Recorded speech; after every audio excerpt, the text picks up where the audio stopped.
नबी करीम सल्लल्लाहु अलैहि वसल्लम के रोज़े के सामने बेअदबी, क्या इंसान की टांगें नहीं कांपती? क्या वो डरता नहीं है? जो बंदा उम्रे पर जा रहा है या जाने का इरादा रखता है, हज पर जा रहा है, जाने का इरादा रखता है, उसको ये वीडियो शेयर लाजमी कर दे ताकि वो भी मदीना मुनव्वरा जाने के आदाब सीख ले। वो भी सीख ले कि रसूलुल्लाह सल्लल्लाहु अलैहि वसल्लम के रोज़े पर कैसे और किस आदाब से मुझे पेश होना है। इस औरत की तरह अगर उछल कूद करेंगे कहीं ऐसा ना हो कि हमारे आमाल भी ज़ाया हो जाए। तो आपकी ज़िम्मेदारी बनती है, अगर आपका कोई रिश्तेदार जा रहा है या जाने का इरादा रखता है तो उसे ये वीडियो लाजमी शेयर कर दे ताकि उसे भी नबी करीम सल्लल्लाहु अलैहि वसल्लम के रोज़े पर जाने की और हाज़िरी की जो आदाब हैं उसके बारे में इल्म हो जाए। अस्सलामु अलैकुम वरहमतुल्लाहि वबरकातुहू। दोस्तों, मदीना मुनव्वरा जाने का किसका ख्वाब नहीं होता है, और मदीना मुनव्वरा में अगर इस तरह की हरकत रोज़े रसूल के सामने रियाजुल जन्ना की क्यारी में की जाने लगे तो अदब के लिहाज से मुझे ये डर है, जो कुरान करीम में अल्लाह ने इरशाद फरमाया है कि ऐसा ना हो कि तुम्हारे तमाम आमाल ज़ाया हो जाए, मुझे तो बड़ा ख़दशा है। आपने देखा होगा जब रोज़े रसूल सल्लल्लाहु अलैहि वसल्लम पर लोग सलाम पेश करने जा रहे होते हैं तो उस टाइम पर वहाँ पर खड़े हुए सिक्योरिटी गार्ड बुलंद आवाज़ से बात करने वालों के लिए और बोलने वालों के लिए जो अल्फाज इस्तेमाल करते हैं वो एक ही लफ्ज़ होता है, वो होता है अदब। और अगर कोई और बुलंद आवाज़ से बोलता है तो उसे कहते हैं हद अदब, हद अदब। अल्लाह के रसूल के अदब की जो हद है आप उससे बाहर नहीं निकल सकते हैं। लेकिन जब रोज़े रसूल सल्लल्लाहु अलैहि वसल्लम पर और अल्लाह के रसूल की महराब के सामने ये औरत ऐसे उछल कूद कर रही थी तो उस टाइम मुझे कुरान करीम की वो आयत याद आ गई,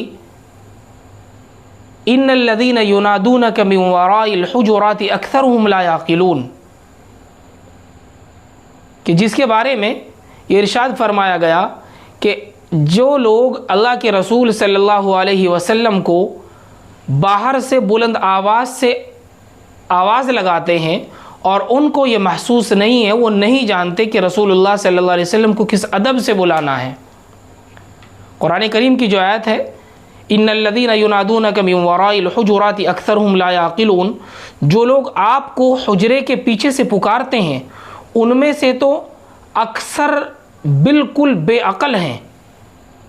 तो आप अंदाज़ा लगा सकते हैं कि कुरान करीम ने उन लोगों के लिए कितनी बड़ी क़ैद लगाई है।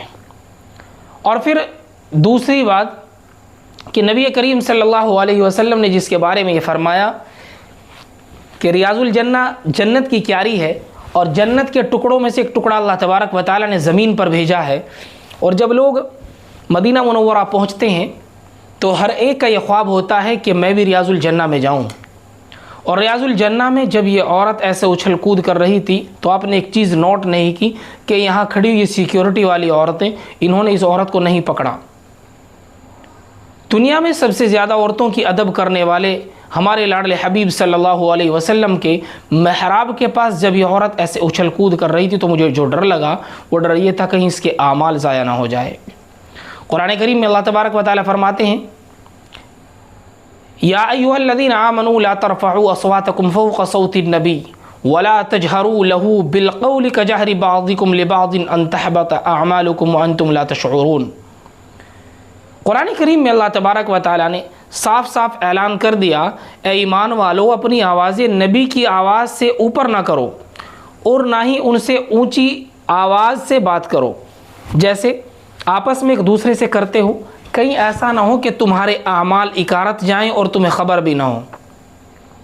अब आप अंदाज़ा करें कि कुरान करीम कितनी सख्त तंबीह उन लोगों के लिए कर रहा है जो रसूलुल्लाह सल्लल्लाहु अलैहि वसल्लम के सामने बुलंद आवाज़ से बोलते हैं। और जब यहाँ आवाज़ का जिक्र आता है, मैं आपको बता दूँ अरबी में आवाज़ के जो लफ्ज़ हैं वो 14 लफ्ज़ इस्तेमाल किए गए हैं, 18 लफ्ज़। अगर हम अरबी की डिक्शनरी को देखते हैं तो 18 लफ्ज़ इस्तेमाल किए गए हैं। कहीं तो कुरान करीम ने अरबी में जो आवाज़ को इस्तेमाल किया है वो अलग अलग लफ्ज़ों से इस्तेमाल किया है, मगर यहाँ जब ये औरत मेरे आका लाडले हबीब सल्लल्लाहु अलैहि वसल्लम के रोज़े पर ऐसे उछल कूद कर रही थी तो फिर डरे उस लम्हे से इंसान कि ऐसा ना हो कि तुम्हारे आमाल ज़ाया हो जाए। आपने देखा कि बहुत सारे लोग जब रसूलुल्लाह सल्लल्लाहु अलैहि वसल्लम के सामने पर रसूलुल्लाह सल्लल्लाहु अलैहि वसल्लम के रोज़े रसूल पर अल्लाह के नबी के सामने सलाम पेश करने के लिए जाते हैं तो वहाँ पर ये लोग बातें करते रहते हैं। वहाँ पर जहाँ सहाबा इकराम रिज़वानुल्लाहि अलैहिम अजमाइन ऐसे अदब से और ऐसे डर से जाते थे कि कहीं ऐसा ना हो कि हमारी ज़ुबान से तेज़ आवाज़ निकल जाए और रसूलुल्लाह सल्लल्लाहु अलैहि वसल्लम को वो आवाज़ बुरी महसूस ना हो जाए। कैसे उस जगह की बेअदबी की जा सकती है।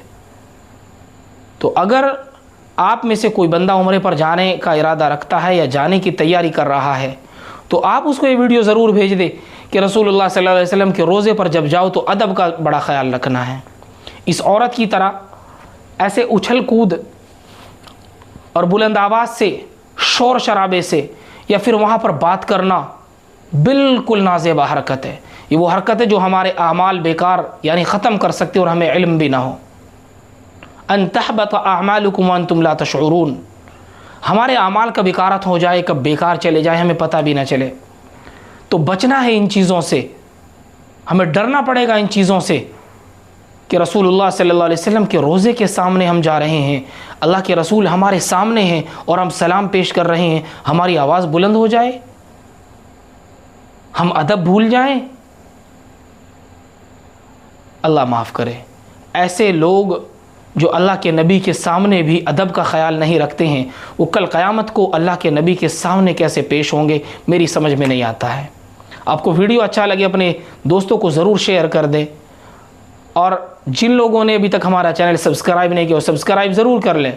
मज़ीद इन्फॉर्मेटिव वीडियोज़ के लिए हम आपको अपडेट देते रहेंगे। मिलते हैं फिर अपनी अगली नई वीडियो में, तब तक के लिए शुक्रिया।